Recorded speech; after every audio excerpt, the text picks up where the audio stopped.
బోండా ఉమ్మ గారికి సిపి క్రాంతి రాణా గారు అయితే గుడ్ న్యూస్ చెప్పారా? సో ఈ అంశాన్ని మనకి వివరించడానికి మనతో పాటు ఉన్నారు TDP official spokesperson Suryadevara Latha గారు. నమస్కారం మేడం. నమస్తే. మనం ఇప్పుడు చూస్తున్నట్టయితే బోండా ఉమ్మ గారికి గుడ్ న్యూస్ అన్నట్టుగా వార్తలు వస్తున్నాయి. సిపి క్రాంతి రాణా గారు అయితే ఒక గుడ్ న్యూస్ చెప్పారని మరి వార్తలు వస్తున్నాయి. మరి అది ఆ గుడ్ న్యూస్ ఏమై ఉంటుంది అసలు? గుడ్ న్యూస్ ఏముందమ్మా దీనిలో? చెయ్యని నేరాన్ని తీసుకెళ్ళింది గుడ్ న్యూస్ ఎట్లా అవుతుంది?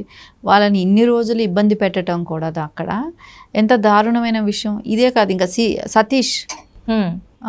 సతీష్ను కూడా అక్కడ తీసుకెళ్ళటం అనేది దారుణం. ఎందుకంటే చేయని తప్పుకి అక్కడ వాళ్ళని అందరినీ కూడా శిక్షిస్తున్నారు. ఇప్పుడు దుర్గారావుని తీసుకెళ్లారు 16వ తారీఖున. తీసుకెళ్ళి 4 రోజులు విచారించినా కూడా ఎలాంటి ఎవిడెన్స్ కూడా అతని ఫోన్లో కానివ్వండి ఎక్కడా కూడా దొరకలేదు.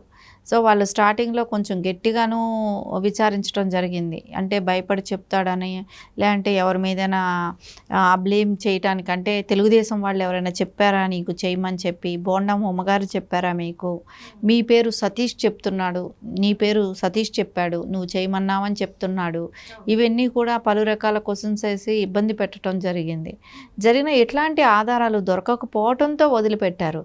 సో వాళ్ళ వైఫల్యాన్ని, ఇప్పుడు రానా గారి వైఫల్యాన్ని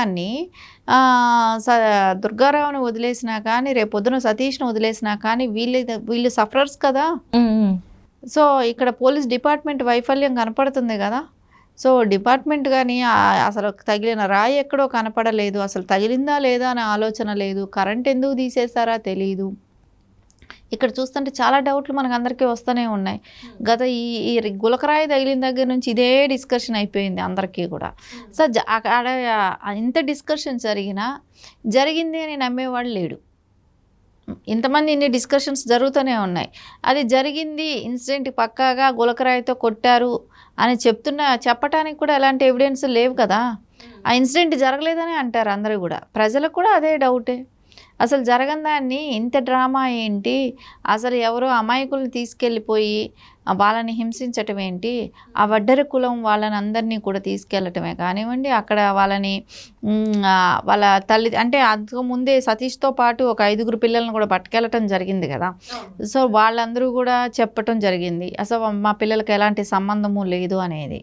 సో ఇవన్నీ చూస్తూ ఉంటే దీన్ని ఫైండ్ అవుట్ చేసిన వాళ్ళు ఎవరు, ఏ ఆధారాలతో ఫైండ్ అవుట్ చేశారు సతీష్నని? ప్రూఫ్లు ఏంటి? అతను పట్టుకెళ్ళారు, ప్రూఫ్ చూపెట్టాలి కదా. అతని దగ్గర ఏముంది? అసలు అక్కడ ఆ ప్రిన్సెస్లో ఉన్నాడనే దానికి సాక్ష్యం ఏంటి? సో సీసీ ఫుటేజ్ ఏమైనా దొరికిందా? లేదు కదా. ఇవన్నీ చూస్తూ ఉంటే అక్కడ జరిగిన ఇన్సిడెంట్ అంతా ఏదో ఒకళ్ళకి ఆపాదించాలి, పార్టీ మీద ఆపాదించాలి అనే దానికి, అంటే అపోజిషన్ పార్టీ టీడీపీకి ఆపాదించాలి.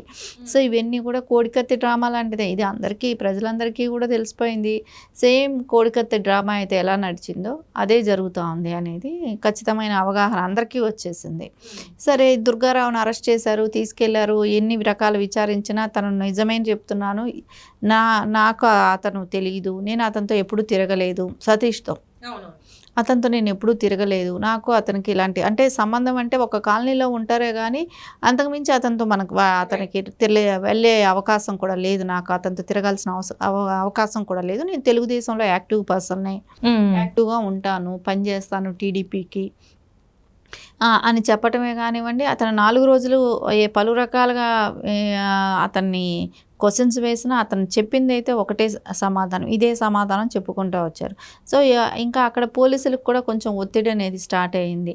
ఎందుకు ఒత్తిడి అంటే వీళ్ళు వైఫే కానివ్వండి, తల్లే కానివ్వండి, అందరి దగ్గరికి వెళ్ళటం, కలవటం, ఇట్లా అన్యాయం ఎక్కడ దాచాడో కూడా తెలీదు. డిపార్ట్మెంట్ వాళ్ళు అతన్ని దుర్గారావుని ఎక్కడ తీసుకెళ్లారు, ఎక్కడ పెట్టారు అనేది ఒక అవగాహన ఎవరికీ లేకుండా ఉండింది. సరే, అతన్ని ఉంచారా, ఏమైపోయాడనే కంగారు ఫ్యామిలీ మెంబర్స్కి అయితే ఉంటుంది కదా. సరే, వాళ్ళ ఉద్దేశం అదే ఉండింది. సరే, ఈ ప్రెషర్ ఒకటి అవుతుంది, ఇంకొకటి రేపు పొద్దున తెలుగుదేశం గవర్నమెంట్ వస్తే ఇదంతా డిపార్ట్మెంట్కి చుట్టుకుంటుంది. దుర్గారావు విషయం ఏమైనా అటు ఇటు ఏదైనా జరిగితే రేపొద్దున మొత్తం దీని మీద ఇప్పటికే అపోజిషన్ పార్టీలన్నీ సిబిఐ ఎంక్వైరీ ఏమంటుందో అడుగుతూనే ఉన్నాయి. కానీ మళ్ళీ దుర్గారావుకి ఏమైనా జరిగినా, అతన్ని అరెస్ట్ చేసినా, చేయని తప్పుకి అరెస్ట్ చేసినా కూడా మళ్ళీ ఏదైనా ప్రాబ్లమ్స్ ఉంటాయి అనే దానికి వాళ్ళు డిపార్ట్మెంట్ వాళ్ళు కూడా మాకెందుకు అతను నిర్దోషి అని తెలుస్తుంది, ఎలాంటి సాక్ష్యాధారాలు దొరకలేదు, సో మేము ఎందుకు అరెస్ట్ చేయాలి అనే అంటే 2 వర్గాలుగా విడిపోవటం డిపార్ట్మెంట్ కూడా. సో ఒకళ్ళు జగన్మోహన్ రెడ్డికి అనుచరుడిగా పనిచేస్తే వేరే కొంతమంది న్యాయం ఎటుంటే నిబద్ధతతో పనిచేద్దాం, సో ఎటు న్యాయం ఉంటే అటు చేద్దాం అనే ఒక ఉద్దేశంతోనే వాళ్ళు ఖచ్చితంగా జగన్మోహన్ రెడ్డికి చేస్తున్న దుర్మార్గాలకి కొంతమంది కట్టడి వేయడానికి ప్రయత్నించారు. కాబట్టి ఈరోజు దుర్గారావు 164 నోటీస్ ఇష్యూ చేసి అతన్ని వాళ్ళ ఇంటి దగ్గర సేఫ్గా తీసుకురావటం కూడా జరిగింది. సో ఇవన్నీ కూడా జగన్మోహన్ రెడ్డి చేసిన డ్రామాలో భాగమే. కాకపోతే ఇంకా సతీష్ ఇంకా బలి అయ్యే ఉన్నాడు, అతను కూడా బయట రావాల్సింది ఉంది. అంటే ఇప్పుడు సతీష్ మీద నిందారోపణ చేశారంటారా, లేకపోతే నిజంగానే సతీష్ చేశారంటారా? సతీష్ మీద ఆరోపణే జరిగింది ఇక్కడ. ఎందుకంటే అతను చేయటానికి ఎలాంటి ఆస్కారము కూడా లేదు.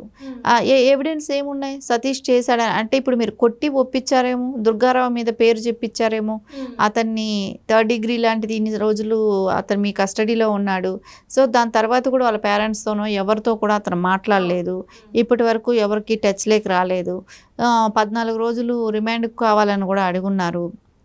సో ఇవన్నీ చూస్తూ ఉంటే ఎవరు దీన్ని చేసింది? సో అతనికి కూడా సంబంధం లేదు. ఎందుకంటే ఇన్సిడెంట్ జరిగితే కదా అసలు సంబంధాలు ఉండటం లేదు అనటానికైనా. సో సంబంధమే లేని వ్యక్తిని పాపం సతీష్ని కూడా అరెస్ట్ చేయటమే కానివ్వండి, ఇవన్నీ చూస్తూ ఉంటే ఖచ్చితంగా వాంటెడ్లీ వాళ్ళ సింపతి కోసం బీసీ కులానికి సంబంధించిన వడ్డెర కులం వాళ్ళని ఆ బాబుని తీసుకెళ్ళటమే కానివ్వండి. ఎందుకంటే సతీష్ మైనర్ కాబట్టి సో అతనికి ఇలాంటివి చేయాల్సిన అవసరం కూడా లేదు. అతనికి ఎందుకు జగన్మోహన్ రెడ్డి కక్ష ఉండే ఆస్కారమే లేదు. ఇంకొకటి అతను అంత షార్ప్గా అంత ఇదిగా ఎలా ఇసరగలడు? ఆ రాయి చీకట్లో ఎలా తెలుస్తుంది? అది కూడా కాకుండా ఆ టైంలో పూలమాల అడ్డం ఉంది, ఎలా వెళ్ళి పడుతుంది? పూలమాలలో లోపల నుంచి వెళ్తుందా? అంతలా పూలమాల లోపల నుంచి దూసుకొని వెళ్ళి ఆయన కొట్టిందా? అదంతా చూస్తుంటే ఆశ్చర్యంగానే ఉంటుంది కదా. అసలు గులకరాయితో చంపడం ఏంటి? గులకరాయితో ఎవడన్నా చంపుతాడా? గారు నిన్న ఒకటి అన్నారు, గులకరాయితో కూడా హత్య చేయవచ్చా అంటే, గులకరాయితో హత్య చేశారు అంటే హత్య యత్నం అంటే మరి గొడ్డలతో చేసేదాన్ని ఏమంటారు? అంటే గులకరాయిది హత్య అంటారా, లేకపోతే గొడ్డలతో చేసింది హత్య అంటారా అని చెప్పేసి ఎవరికైనా ఆ డౌట్ వస్తుంది కదా. గులకరాయితో హత్యా ప్రయత్నం అని చెప్పి సాక్షి మీ పేపర్లో తాటికంత అక్షరాలు ఫోటో పాటు వేసేసి అంటే ఎంత దారుణంగా ఇచ్చేశారు, పబ్లిసిటీ ఇచ్చుకున్నారు. అది గొడ్డల పోట్లతో చనిపోయిన వాళ్ళనేమో ఎలా చిత్రీకరించారు? హార్ట్ అటాక్ అన్నారు. అంటే దానికి దీనికి ఇక్కడ వ్యత్యాసం కనపడటం లేదా? ప్రజలు ఆలోచించట్లేదా? ఖచ్చితంగా ఇది సింపతి క్రియేషన్ చేసుకోవటానికి వేరే వాళ్ళని బలి చేసే అవకాశం ఖచ్చితంగా ఇక్కడ అవసరం కూడా వాళ్ళకి, అదే అవసరాలు వాళ్ళకి. కోడికత్తి సీన్లో సీనుని ఎలా బలి చేశారో ఇప్పుడు గులకరాయి సతీష్ని కూడా అలాగే బలి చేసే అవకాశాలు ఖచ్చితంగా కనపడుతున్నాయి. Right thank you so much.